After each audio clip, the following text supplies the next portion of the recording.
Olá, ouvintes. Quero falar um pouco dos nossos costumes do nosso povo, da educação.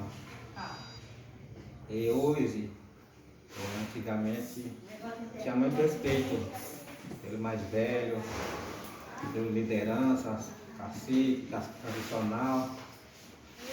Por isso que nosso povo era unido. Quando acontece algum problema nas nossas aldeias, quando o cacique mandar algum recado para ajudar a sua aldeia, sempre ele mandava a sua equipe, né? Resolvia todos união. Então hoje não existe isso. Por isso que o nosso povo está desunião. Buenos días. Quando fazia também a roça, nós chamamos de roça de topo. Então isso não existe mais também. Hoje resolve, mas está se preocupando com as coisas dos tourinhos. As culturas nossas estão deixando para trás. Por quê? Porque não está tendo respeito pelas nossas culturas. É difícil, sim, a gente está frequentando, é muito difícil para a gente voltar para trás, para a gente falar o que a gente deixou de ir para trás, as coisas boas, sobre a educação, de união.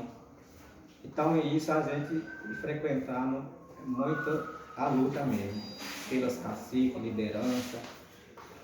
Tanto que entrou a educação também faz parte, porque por isso está a educação também faz parte, mas infelizmente não deveria fazer, não está acontecendo isso, né?